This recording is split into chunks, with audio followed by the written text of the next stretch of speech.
नमस्कार, मैं हूं अनुज श्रीवास्तव। आप देख रहे हैं यूपी मांगे उत्तर प्रदेश समेत देश के कई राज्यों में जबरन धर्मांतरण को लेकर सख्त कानून है। किसी को डराकर, धमकाकर या लालच देकर धर्म परिवर्तन करवाने पर 10 साल तक की जेल हो सकती है। लेकिन बावजूद इसके ऐसे मामले थम नहीं रहे। हापुड़, गाजियाबाद, रांची, दिल्ली, शहर ऐसे मामले सामने आ रहे हैं जहां हिंदू धर्म की बहन बेटियों को टारगेट किया जा रहा है।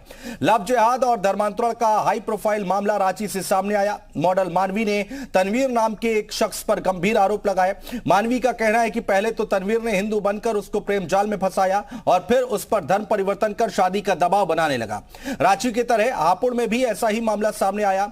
यहां एक हिंदू युवती ने मुस्लिम युवक पर आरोप लगाए हैं कि वसीम नाम के एक व्यक्ति ने धोखे से उसके साथ शारीरिक संबंध बनाए और फिर डरा धमकाकर उसका धर्म परिवर्तन करवा दिया। युवती का आरोप है कि वसीम ने दबाव बनाकर उससे निकाह रचा। और गाजियाबाद में भी धर्मांतरण का अजीबोगरीब मामला सामने आया है। यहां ऑनलाइन गेमिंग ऐप के सहारे पहले तो नाबालिग का ब्रेन वॉश किया गया और फिर उसका धर्मांतरण करवा दिया गया। यानी शहर कहानियां भले ही अलग हैं, लेकिन सबकी डोर धर्मांतरण से जुड़ी है। तो खास पैनल के साथ चर्चा करेंगे, लेकिन उससे पहले एक रिपोर्ट देखिए।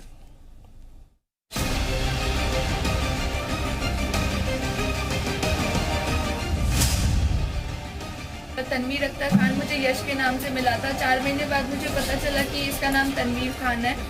उसके बीच में इस होली के टाइम पे आपत्तिजनक फोटोज निकाली थी जिसका मुझे कोई आइडिया नहीं है किसने कब निकाली, क्या निकाली, और उसको दिखाकर ये मुझे ब्लैकमेल करता रहा। और रांची पुलिस के पास जैसे ही यह शिकायत पहुंची, 0 FIR पहुंची, उसके बाद तुरंत ही गोंदा थाने में जो कि घटनास्थल आता है, तो वहां पर इस संदर्भ में प्राथमिकी दर्ज की गई है। पुलिस केस का अनुसंधान कर रही है।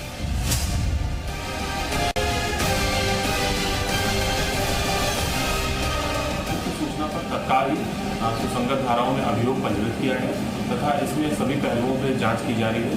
पूरे प्रकरण के संदर्भ में अग्रिम वैधानिक कार्रवाई सुनिश्चित की जाएगी।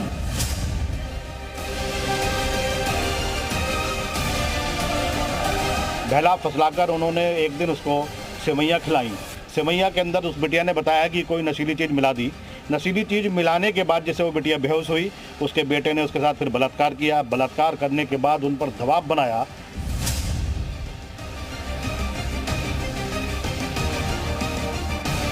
आई थी मिलने जुलने, फिर उन्हें धीरे धीरे करके मेरे को 1-2 दिन में बात बताई कि ना एक साहिल नाम का लड़का है, मेरे को परेशान करता है, मारने उड़ने की धमकी देता है। अपनी बहनों का जब हम ये हाल देखते हैं तो शायद इस दुनिया का कोई भी भाई होगा जिसका खून ना खोले, और इसको देखकर खून ना खोले तो जीते जी मर चुका।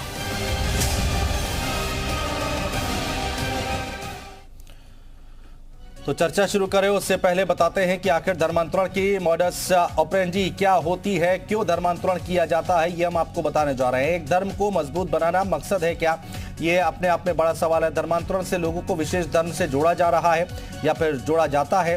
दूसरे धर्मों पर वर्चस्व कायम करने के लिए इस्तेमाल, देश की डेमोग्राफी बदलकर वर्चस्व कायम करना है। धर्मांतरण में कई देश पैसों का निवेश भी करते हैं।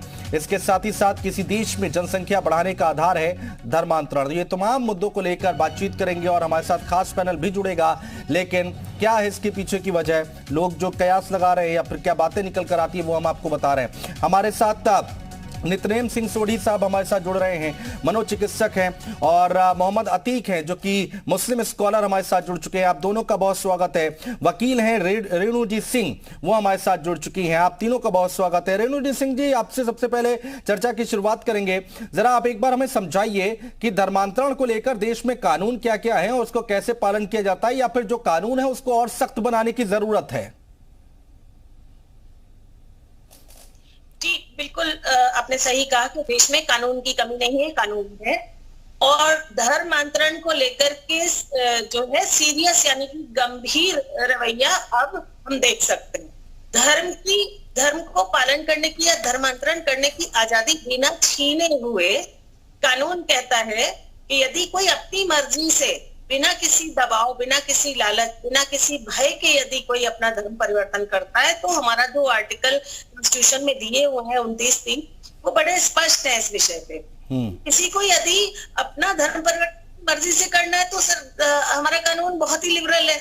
कर सकते हैं। हाँ। लेकिन सवाल ये आता है कि किसी के साथ धोखा करके क्रिमिनली आपराधिक तरीके से किसी को धोखा देना, यानी कि अपनी खुद की आइडेंटिटी छुपा के और बुरे इरादे से, यानी कि इंटेंशन को गलत रखते हुए, किसी को धोखे में रखते हुए, फ्रॉड करते हुए, इम्पर्सनेट करते हुए, जो वो नहीं है अपने असलियत को छुपाते हुए, जब किसी को लाया जाता है और जब वो नहीं तो उसको डराया जाना, धमकाया जाना, तो सारी क्रिमिनल सेक्शंस वही है।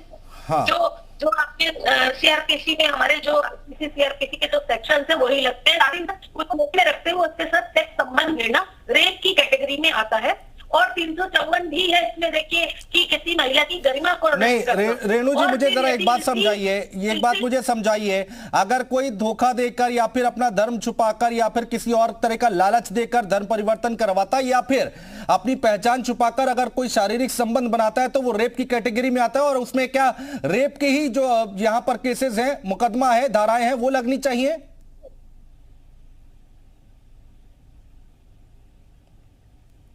रेणु जी, बिल्कुल 100% रेप की धाराएं ही नहीं, बल्कि डराने धमकाने पे 504, 506 जो हमारा तो है किसी का, वो भी लगेगा उसमें।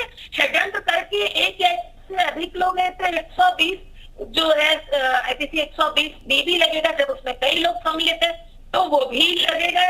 सारी वही धाराएं आपराधिक लग जाएंगी। और ये सीरियस कॉग्नाइजेबल क्राइम है, यानी कि इस क्राइम में तत्काल गिरफ्तारी की भी बात होती है, क्योंकि किसी भी लड़की की गरिमा, किसी भी महिला की गरिमा को ठेस पहुंचा दिया जाना है। ऐसे भी जब रेप नहीं भी हुआ है लेकिन उसकी गरिमा को ठेस पहुंचाई जा रही है, उसके अश्लील चित्र लिए जा रहे हैं या साइबर पे उसको परेशान किया जाता है, तो साइबर एक्ट भी लगेगा। ठीक है, ठीक है मैडम, रही और भी बहुत सारी बातें करनी और बहुत सारी चीजें आपसे समझनी है कानूनी तौर पर, आखिर किस तरह से कानून काम करता है ऐसे केसेस में। नितनेम सिंह सोढ़ी साहब हमारे साथ हैं, मनोचिकित्सक है। सोढ़ी साहब, जरा आप हमें समझाइए इसके पीछे की आखिर सोच क्या होती है, मंशा क्या होती है जब भी ऐसे केसेस हमारे सामने आते हैं तो? देखिए, इसमें एज ए मनोचिकित्सक मैं जो बता सकता हूँ वो ये है कि इसके पीछे सोच होती ही नहीं है। इंसान एक तरीके से रोबोट की तरह ब्रेन वॉश हो जाता है। हम यहाँ पे एक वर्ड समझते हैं ब्रेन वॉशिंग, बहुत सारे लोगों को पता होगा हम किस चीज़ की बात कर रहे हैं। तो रिलीजन से काफ़ी जो एक्सट्रीम रिलीजन्स होते हैं उनका एक प्रोपेगेंडा और ब्रेन वॉशिंग वाला जो एस्पेक्ट होता है वो यहाँ पे हमें दिखता है कि कोई भी इंसान, अगर वही हम इंसानों की अगर बात करें, अगर हमको रिलीजियस फ्रीडम मिल रही है, हमको रिलीजियस लिबर्टी मिल रही है, तो कोई एक दूसरे को कन्वर्ट करवाने के पीछे नहीं भागेगा। सबके पास अपनी अपनी जिंदगी है, सबके पास अपनी अपनी लाइफ है। लेकिन ये जो कन्वर्जन की जहां हम बात करते हैं तो ये एक एक्सट्रीमिस्ट प्रोपेगेंडा होता है, ये एक ब्रेन वॉशिंग प्रोपेगेंडा होता है कि जैसे हमको पता है कि जिहाद एक चीज़ है कि कैसे कन्वर्जन फोर्स करवाए जाते हैं और कैसे प्रोपेगेंडा फैलाया जाता है, तो इट इज़ मोर लाइक कि इंसान सोच नहीं रहा है, इंसान एक वायरस के जैसे इन्फ्लुएंस में आ जाता है, एक इंसान किसी नशे के इन्फ्लुएंस में आ जाता है। जैसे कार्ल मार्क्स ने बोला था कि religion is the opium of masses, तो इस चीज को ही आगे, इसी आइडियोलॉजी को मैं आगे थोड़ा सा इसमें एलैबोरेट कर रहा हूं। इससे बचा कैसे जा सकता है? कि बहुत सारे लोग हैं जो ऐसे झांसे में आ जाते हैं, ठीक है, उनको झूठ बोला जाता है। कई लोग हैं जिनको लालच दिया जाता है, कई बार देखा गया है कि पहचान छुपाई जाती है और उसके बाद हत्या तक हमने देखी है, मर्डर तक देखे हैं। तो इन सारी चीजों से बचा कैसे जा सकता है? देखिए, इससे बचने के दो तरीके हैं, इंडिविजुअल लेवल और नेशनल लेवल। इंडिविजुअल लेवल पे इससे बचने के लिए आता है जागरूकता, कि एक इंसान को बेसिक मेंटल हेल्थ और साइकोलॉजी की जानकारी हो, एक इंसान को पता हो अपने बारे में, उसको बेसिक जो साइकोलॉजी है वो सिखाई जाए और उसे ये चीज़ बताई जाए कि रिलीजन चुनना एक इन्फॉर्म्ड डिसीजन होना चाहिए, उसे सोच समझ के अपना रिलीजन चुनना है।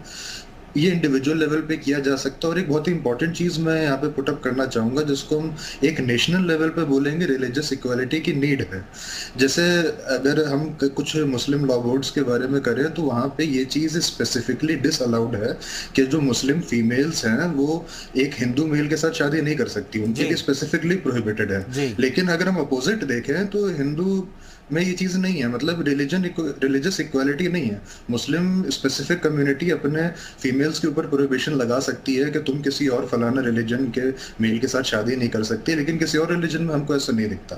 तो ये एक इंटरेस्टिंग चीज़ है जिसपे मैं मतलब और चिंतन करना चाहूँगा, डिस्कशन करना चाहूँगा। ठीक है, रहिए सर, आप हमारे साथ आगे भी आपसे बातचीत जारी रखेंगे।